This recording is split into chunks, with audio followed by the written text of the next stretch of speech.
Hi, my name's Rob Stevens, and welcome to the Mineral Exploration and Mining Essentials online short course.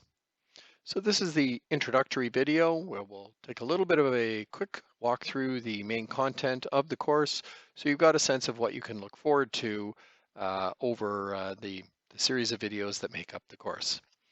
But first of all, maybe what I'll do is tell you a bit about myself. So again, my name is Dr. Rob Stevens.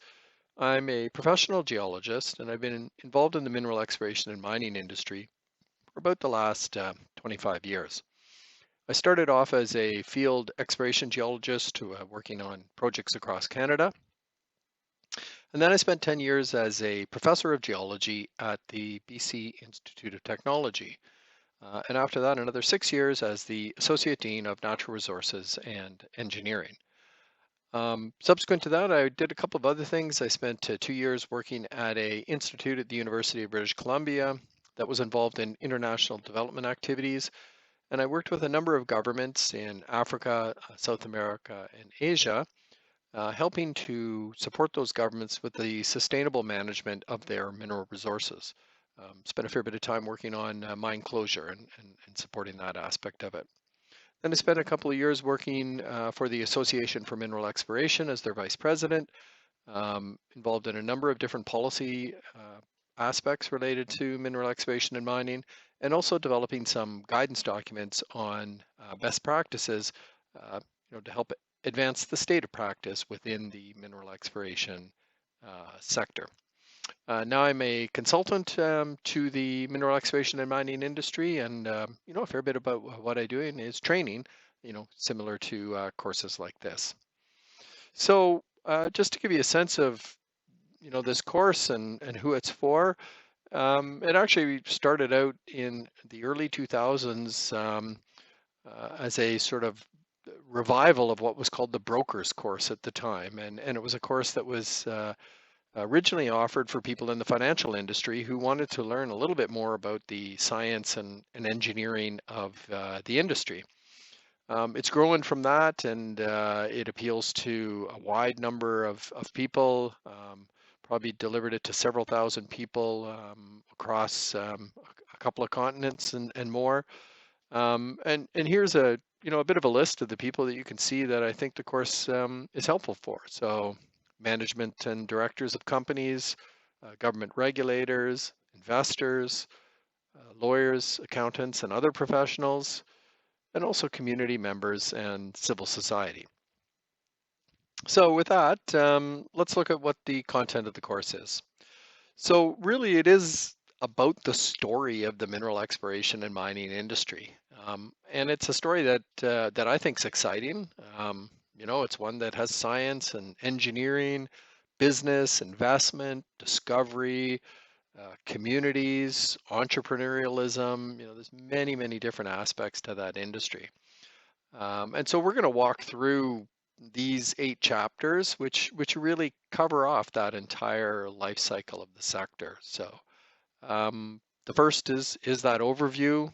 So we'll step through the life cycle or life sequence, so you've got a sense of the different components of the industry.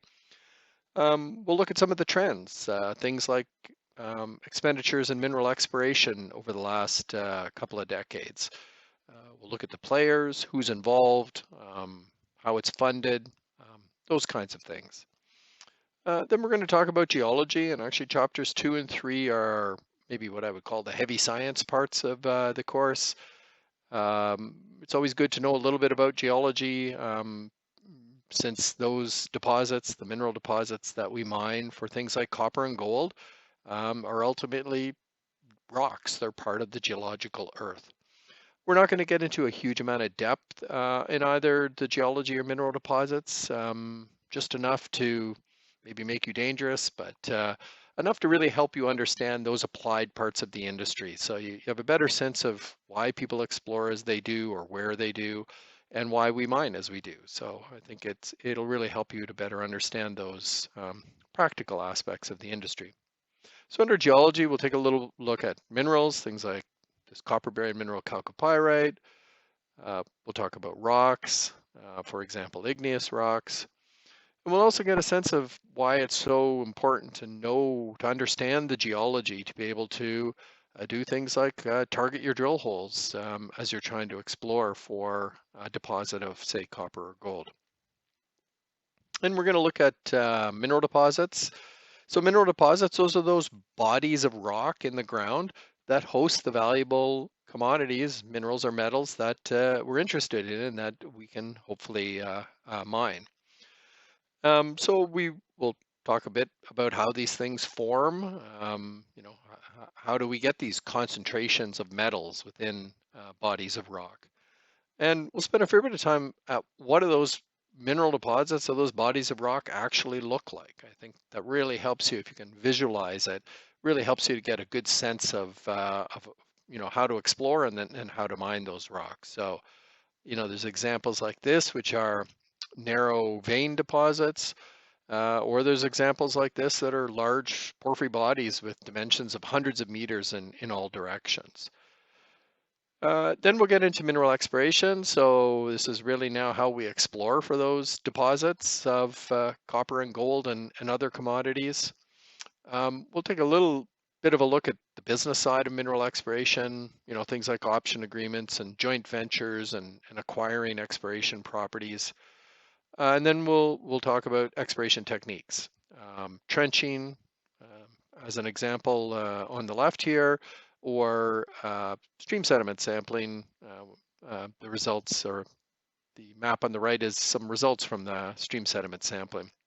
And we're going to spend a fair bit of time talking about drilling, really the most important of all the exploration methods. We'll get a sense of why people drill, how they drill, and I think one of the key takeaways will be getting a sense of what is discovery drilling, what is expansion drilling, and what is infill drilling. Then from there, and the natural progress in the industry, if we're successful and we've found a deposit and we've drilled it and we've expanded it, the next step is to do an analysis to figure out what is the grade and tonnage of that deposit. Tonnage being really how big is it, and grade is what is the concentration of the valuable minerals that are in that rock. And then, once you have a resource estimate, if that looks positive, then you really move to a feasibility study or a series of studies like that are based on doing the engineering and economic analysis if it's really feasible to build a mine. So here's an example of a resource estimate where we develop what in this case is called a block model of the mineralized body of rock. And then from there we do the technical studies, a feasibility study. Here's a few examples of the different types of studies. Then we're going to go into mining. So if, again, everything has gone well and we've discovered something, the resource estimate's been good, the feasibility study says yes, it's economically viable to build that mine, then we'll go into mining. We're going to look at both surface and underground mining. It's really the two types of mining operations that are out there. We're going to look a little bit at blasting, have a couple of videos lined up because those are always a lot of fun. And then we're going to talk about mineral processing. So mining is really about taking the rock out of the ground, whether it's open pit or underground. But in most cases, certainly in the metal mining industry, it's not the rock that we're ultimately interested in, it's minerals or metals that are contained in that rock. And so mineral processing is how we process that rock to recover those valuable components. It inevitably involves a fair bit of crushing and grinding the rock down to a fine size. The idea is then, if it's ground fine enough, we can liberate the valuable materials from the non-valuable components of that rock and then recover them. So here's a large grinding mill. And ultimately, we want to get to this, which is to recover or to pour a gold bar at a gold mining site. And then we're going to look at our final chapter here is on social and environmental considerations in the industry, a very important part, and I would say an increasingly important part of the mineral exploration and mining sector. So we're going to look at things such as sustainable development, ESG, which is an environment, social, and governance, environmental assessment, community engagement, and mine closure, all really important parts of the industry. So there we are. That's a quick overview of the course from one end to the other. I hope that you enjoy it and as you work your way through it, and I look forward to having you join me. Thanks.